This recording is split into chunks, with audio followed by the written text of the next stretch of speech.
Bonjour à tous, j'espère que vous allez bien. Bienvenue pour ce nouveau numéro de l'exo de colle, aujourd'hui numéro 143. Et pour ce numéro, je vous propose un joli exercice qui va entremêler topologie et algèbre linéaire. L'énoncé précis du jour est le suivant. Soit E1R espace vectoriel dimension n supérieur ou égal à 1 et on va considérer K un sous-ensemble de E compact. On va poser LK comme étant l'ensemble des endomorphismes de E qui stabilisent K. Et le but du jeu sera de démontrer que LK est compact dans L de E si et seulement si K engendre en tant que R espace vectoriel tout l'espace E. Bon, avant de me lancer dans une résolution, j'ai quelques petites choses à vous dire. La première chose, c'est le niveau de cet exercice. Et donc, qui dit topologie, dit deuxième année de classe préparatoire. Je pense que cela va de soi. La topologie étant un chapitre hyper important de deuxième année de classe préparatoire. Mais seulement proposé en deuxième année de classe préparatoire, bien qu'on propose quelques petites choses élémentaires en première année de classe préparatoire, sans pour autant expliciter qu'il s'agit de topologie. Je pense qu'il est plus adéquat d'attaquer cet exercice en deuxième année de classe préparatoire. La deuxième chose que j'ai à vous dire, c'est quelque chose que je répète assez souvent ces derniers temps, c'est un exercice qui a été tiré d'exercices qui ont été posés au lycée Louis-le-Grand à un niveau MP.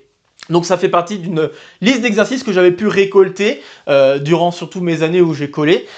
Et j'ai pu les récolter parmi les gens que je connais dans mon entourage, qui ont pu coller ou qui ont été collés éventuellement au lycée Louis-le-Grand. Et donc il y a des exercices qui ont marqué ces étudiants ou ces colleurs. Et parmi ces exercices, j'avais pu récolter celui-ci.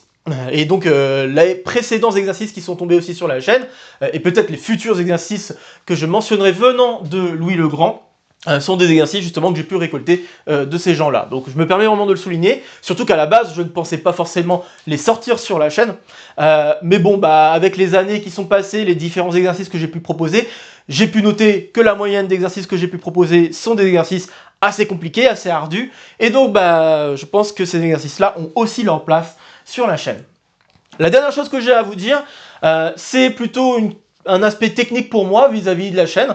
J'ai hésité à proposer cet exercice en tant que petit exo de colle, mais je pense que cet exercice a plutôt sa place en tant qu'exo de colle. Bien que la longueur de la résolution ne soit pas si long, bon, longueur, long, c'est pas très grave, mais bref, ce que je veux faire comprendre, c'est que la résolution va pas être si longue à faire, mais fait appel à beaucoup de réflexes importants à avoir en deuxième année de classe préparatoire face à ce type d'exercice, que ce soit en concours, parce que ce type d'exercice, ça tombe plutôt, en tout cas, des exercices qui ressemblent à ça, avec éventuellement des sous-questions, ça tombe assez souvent en concours, notamment Centrale, XENS, éventuellement MINPON, parce que le niveau mathématique a quand même bien évolué dans le bon sens pour MINPON, je parle en tout cas le niveau a augmenté, je pense que ça fait aussi partie des réflexes importants à avoir aussi à l'oral. Donc, comme je trouve que la plupart des points qu'on va aborder dans la résolution font partie des réflexes hyper importants à avoir face à ce type d'exercice, j'ai préféré le proposer en exo de colle plutôt qu'en petit exo de colle. Voilà, bon, c'est un petit aspect technique. Je vais pas trop divulgacher ce qu'il en est. Je vais vous laisser le temps à la réflexion avant de me lancer dans une résolution et ainsi vous faire comprendre en quoi en effet cet exercice fait appel à des réflexes hyper importants à avoir. Donc c'est le bon moment de faire une pause. N'hésitez pas donc à faire une pause pour essayer de résoudre cet exercice avant que je ne dise quoi que ce soit d'autre. Ok, j'espère que vous aurez essayé. Vraiment, c'est un très joli exercice à faire. Hop. Ok, résolution. Alors la première chose qu'il faut faire, tout bonnement, c'est se donner une topologie. Alors se donner une topologie, c'est sous-entendu ici, c'est une topologie qui dépend d'une norme. De toute façon, ce sont les seules topologies que l'on rencontre quand on est en deuxième année de classe préparatoire. À savoir que la topologie, c'est quelque chose d'un peu plus général que cela. Mais bref, faisons une parenthèse, enfin fermons cette parenthèse, on va, et ça c'est super important face à un exercice de ce type-là, de type topologique, on va poser les normes avec lesquelles on va jouer. Alors, il va falloir poser une norme sur E, mais non seulement sur E, sur L de E aussi. Alors, ce qui est plus ou moins intelligent à faire, c'est de proposer une norme qui s'adapte bien par rapport à la norme de E. Et une des premières normes à laquelle on devrait penser, puisque ça fait partie des normes que l'on rencontre à travers différents exercices, ce sont les normes subordonnées. Donc les normes subordonnées, ce sont des normes que nous avons déjà rencontrées. Je vais me permettre donc de poser ce type de normes parce qu'elles se comportent vraiment très bien par rapport aux applications linéaires. Alors voilà, on va considérer soit double barre une norme sur E, et on considère triple barre la norme subordonnée de la norme subordonnée à la norme de E sur L de E. Alors pour rappel, la norme subordonnée est définie de la manière suivante. Pour n'importe quel x, pour n'importe quel phi, pardon, morphisme de L de E, on définit la norme triple de phi comme étant le sup pour x dans E sauf 0 de la norme de phi de x sur la norme de x. Et ça peut se réécrire aussi, ça va être important, comme le sup pour x appartenant à la sphère unité de la norme de phi de x. Et ça va se... Enfin, cette égalité-là vient essentiellement d'une question de linéarité. Rien ne vous empêche de mettre le divisé par la norme de x dans le phi de x, par homogénéité de la norme d'abord, puis ensuite par linéarité de phi. Je vous refais pas tous les détails, les normes subordonnées c'est quelque chose qu'on a déjà rencontré, et je vous invite grandement à aller jeter un coup d'œil aux petits exos de colle numéro 23, non pas 23, 26 et 123, que je fasse pas de bêtises, numéro 26 et 123. Donc 26, je crois que c'est l'un des premiers exercices, si c'est pas le premier exercice dans lequel on a rencontré les normes subordonnées. Numéro 123, c'est un autre exercice où on fait appel aux normes subordonnées pour démontrer 2-3 petites choses concernant des projections vectorielles.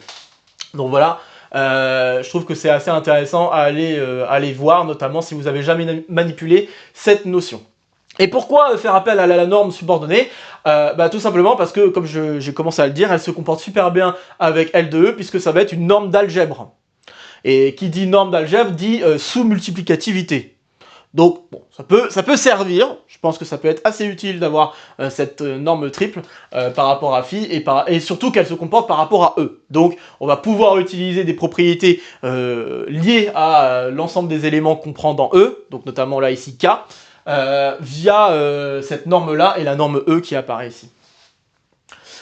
Notez également que la norme qui est ici n'a pas beaucoup d'importance, puisque toutes les normes sont équivalentes en dimension finie. On travaille en dimension finie, d'accord? Je vais peut-être le mentionner ici. Toutes les normes sont équivalentes.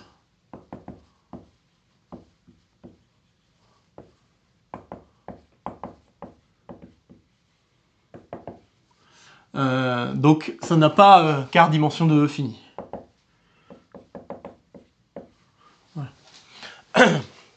Donc ouais, toutes les normes sont équivalentes, et du coup ça veut dire qu'elles induisent, d'une manière, je vais mettre ça avec quelques parenthèses, mais elles induisent la même topologie.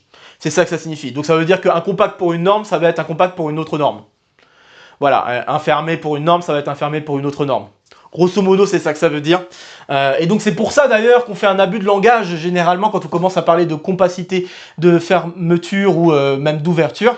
On fait un abus de langage parce qu'on n'écrit pas par rapport à quelle topologie, alors qu'on devrait l'écrire. Et ça fait donc partie des premiers réflexes à avoir face à ce type d'exercice. Quand on commence à parler de topologie et qu'on vous demande de démontrer que certains ensembles sont fermés, sont ouverts, sont compacts, etc., il est parfois, pas toujours, je vous l'accorde, mais parfois très important de préciser par rapport à quelle topologie. Voilà, tout simplement. Et donc là, ici, ça va être important d'avoir posé ces normes-là. Bon, alors maintenant que j'ai fait ça, on va démontrer une première chose. Une première chose qui est en fait toujours vérifiée par LK, peu importe le contexte, c'est le fait que LK est fermé. Peu importe, tant que K est compact, peu importe la configuration, on aura toujours LK qui est fermé. Et donc, finalement, l'énoncé va se simplifier un petit peu pour démontrer en fait que LK est borné si et seulement si vecte de K est égal à E. Donc, on va d'abord démontrer que LK est fermé dans L de E.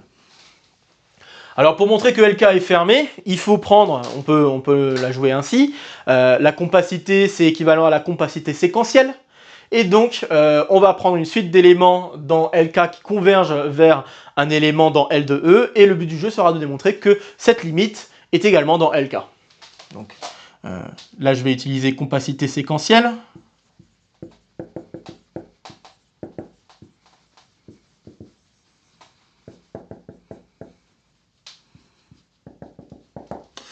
Et donc, soit phi k, peut-être pas k, phi p, hop, p entier naturel, une suite d'éléments dans LK convergent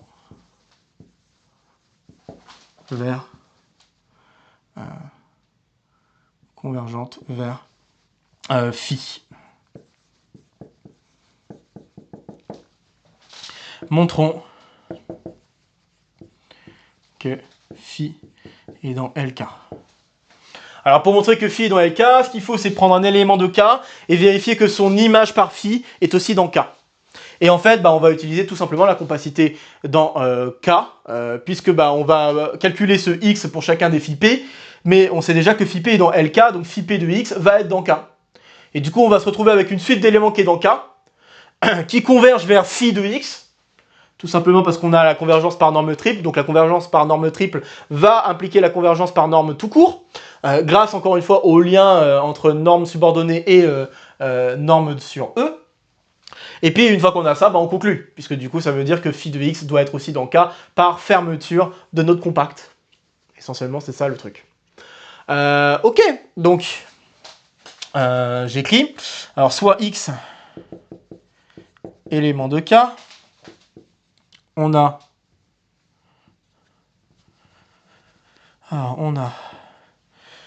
pour tout P entier naturel, phi P de x qui est dans K. Car phi P est dans LK tout court. Hop. Ok. Donc là, ça veut dire qu'on a une suite d'éléments qui est dans K. Et donc, comme K est compact, vous pouvez utiliser le fait qu'on peut extraire une sous-suite qui converge. Donc il existe une fonction extractrice que je vais appeler psi pour le moment, qui va de n vers n, extractrice, c'est-à-dire strictement croissante, telle que phi psi p converge vers une certaine limite, L, quand P tend vers l'infini. Donc phi P de X. Donc or, phi P, on sait déjà que phi P tend vers phi pour la norme triple. Donc phi P de X, enfin phi psi P de X tend vers phi de X quand P tend vers l'infini.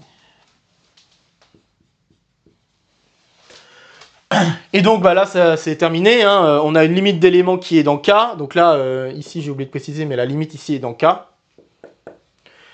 Et donc par unicité de la limite, hein, donc ici unicité de la limite.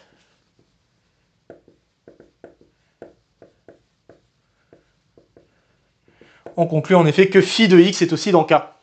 Et donc on vient de démontrer que phi est dans L de K.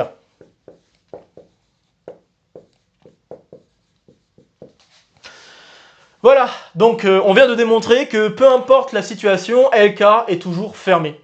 Et donc finalement, on est ramené à démontrer que LK est borné si et seulement si vecte de K est égal à E.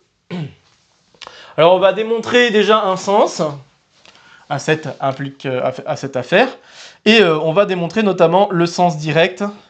Et pour démontrer le sens direct, la bonne idée c'est de la jouer par contraposé. On va supposer que vecte de K n'est pas égal à E. Du coup, on peut trouver un supplémentaire, un élément. Normalement, vous auriez dû me dire, vous pouvez trouver un vecteur qui est dans E, mais qui n'est pas dans vecte de K.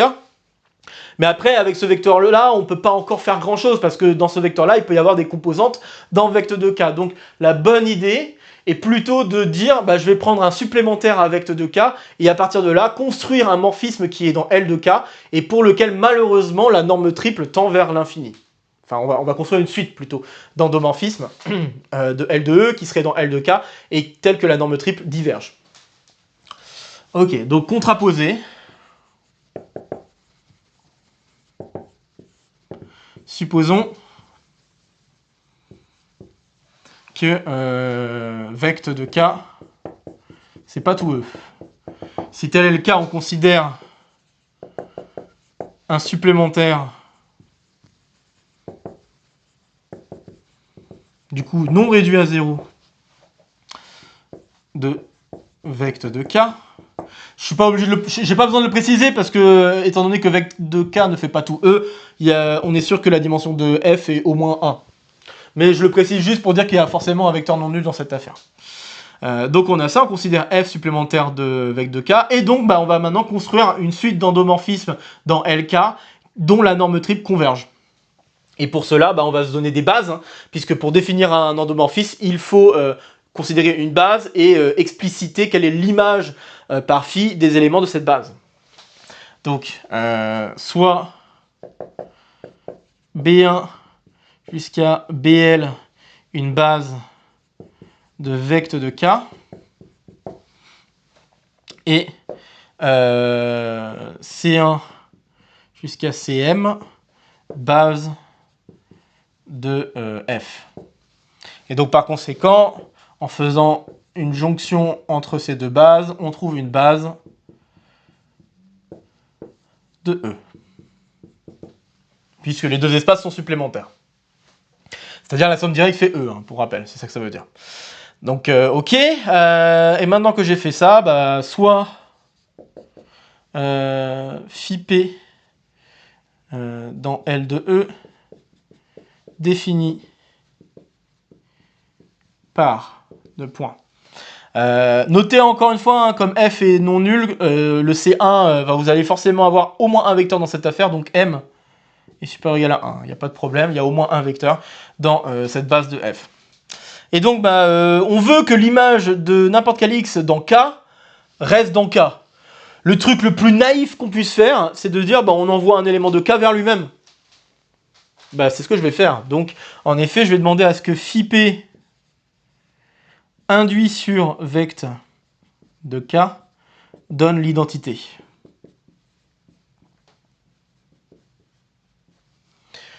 Ensuite, je vais préciser l'image de C1, et c'est justement sur ce vecteur-là que je vais jouer en disant que l'image de C1, je vais le faire tendre de plus en plus, je vais agrandir de plus en plus son image et faire tendre vers l'infini. Et pour l'agrandir selon la norme, le truc le plus simple qu'on puisse faire, c'est d'envoyer C1 vers un de ses multiples, et multiples qui va tendre vers l'infini. Donc le truc le plus simple qu'on puisse faire, c'est phi p de C1 égale P fois C1.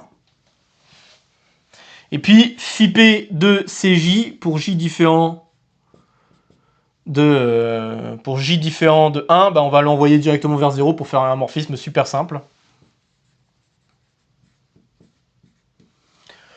Voilà, donc pour tout P, hein, bien sûr.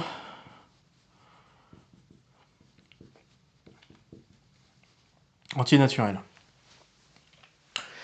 Ok, alors c'est assez simple grâce à la définition et de par la définition de montrer que phi p, je ne vais même pas montrer, j'ai juste à le dire, on a que phi p est dans LK par construction.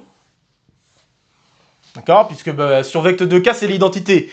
Donc si je prends un élément dans K, son image c'est lui-même. Et du coup, si son image c'est lui-même, il n'y a rien à faire. L'image c'est lui-même, donc on a bien l'image par l'application de K qui est inclus dans K. Tout va bien. Donc ça c'est bon. Et de plus, si je regarde la norme de phi C1, phi PC1 sur C1, ça c'est égal à P. Puisque ça va faire P fois C1 sur C1 en norme, et le P va sortir de la norme en valeur absolue, mais bon, P est positif, donc il n'y a pas de problème. Et du coup, norme de C1 sur norme de C1, ça fait 1. Donc on se retrouve juste avec P. Et la norme triple, c'est censé être le sup de ces quotients-là, avec X non nul. Et comme c'est le sup de ces valeurs-là, malheureusement, ça veut dire que la norme triple doit être supérieure ou égale à P. Donc on se retrouve avec ça qui est inférieur ou égal à la norme triple de phi p. Donc voilà, on vient de démontrer qu'en effet, on a une suite de morphismes dans LK qui, en norme triple, tend vers l'infini. Donc ça veut dire que LK n'est pas borné.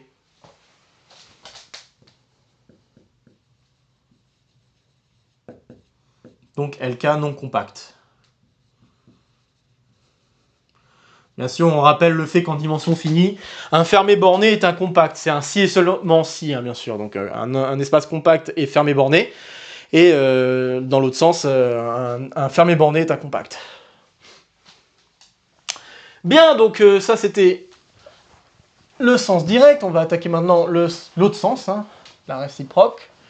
Et la réciproque, bah pareil, on va jouer sur le fait qu'on sait ce qu'il en est pour vecte de K. Donc là, on va pas jouer sur une contraposée. Et le but du jeu, ça sera de jouer vraiment avec les bases.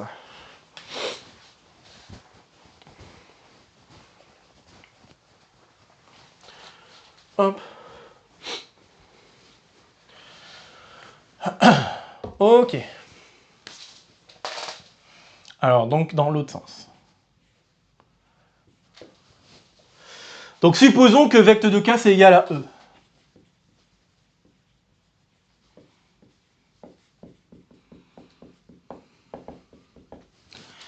Alors, si vecte de K, c'est égal à E, on peut prendre une base de E telle que chaque élément de la base soit dans K.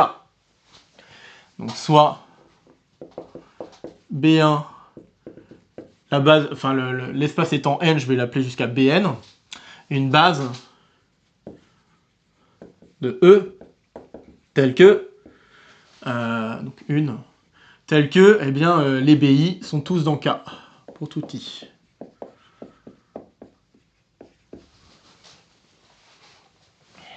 Ok. Donc là, en ayant imposé le fait que l'image de n'importe quel BI est... Enfin, pardon, j'étais en train de spoiler un peu ce que je voulais dire, mais c'est pas grave. Le fait d'avoir imposé que les BI sont dans K, ça veut dire que l'image de n'importe quel BI est aussi dans K.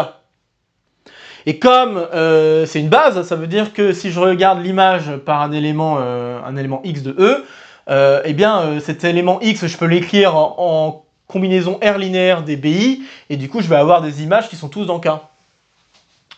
Donc notons, je vais juste faire une petite remarque passagère, notons que d'une part, pour n'importe quel X dans E, il existe un unique uplet alpha 1, alpha n appartenant à Rn, tel que on va avoir X qui s'écrit somme des alpha i bi, i allant de 1 à n. Et secondo, pour n'importe quel phi dans Lk, on va alors avoir phi de X qui va s'écrire somme pour i allant de 1 à n des alpha i phi de bi, et ces phi de bi sont tous dans K.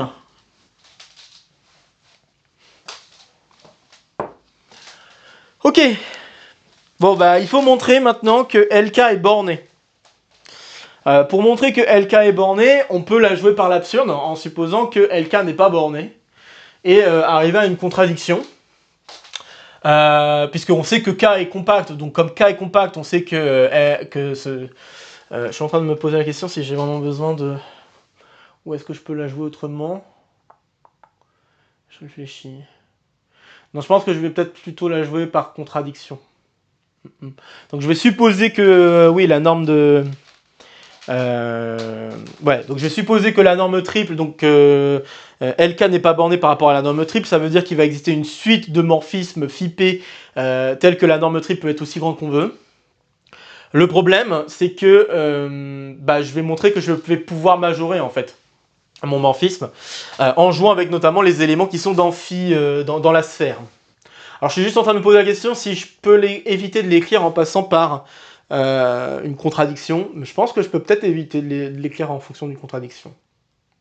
Je vais peut-être la jouer, plus finement. Ok, voilà. Bon, voilà, on est en live, pas de problème.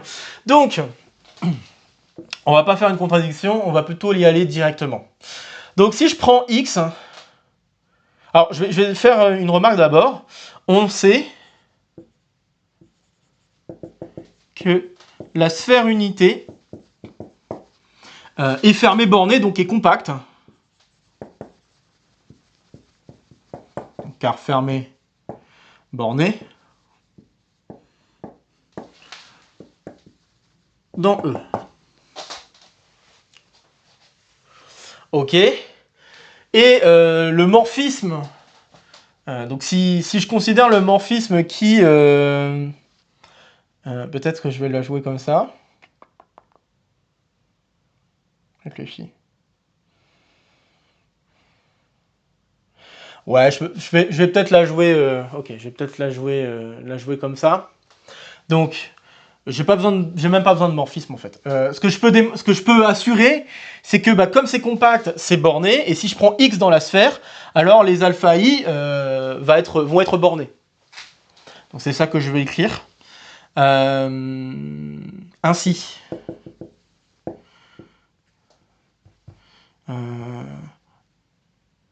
L'ensemble des normes de x. Bon, c'est un peu bête à écrire ça. Je vais plutôt écrire ainsi. Il existe. Donc si on va peut-être donner des noms. Ainsi, en considérant, donc je vais quand même écrire des morphismes, en considérant bêta i, le morphisme qui a x associe la composante en bi dans ma base, donc je vais le noter comme ceci, alpha i, donc la composante en bi la composante en bi de x, voilà. Donc si je considère ça, ce morphisme-là, c'est un morphisme linéaire, bêta i est linéaire,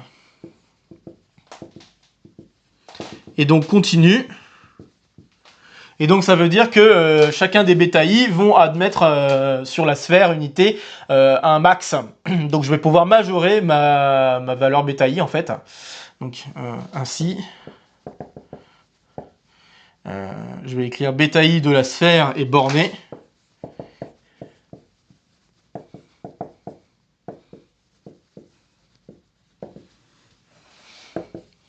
Pour tout i. Donc, on va être un peu plus précis. Il existe alors, je vais l'appeler A, une constante A positive, stricte telle que pour n'importe quel i dans un n, et pour n'importe quel x dans la sphère j'ai dit, c'est important d'être dans la sphère, on a valeur absolue de bêta i de x, qui n'est rien d'autre que alpha i, donc par rapport à mon écriture ici, est inférieur à A.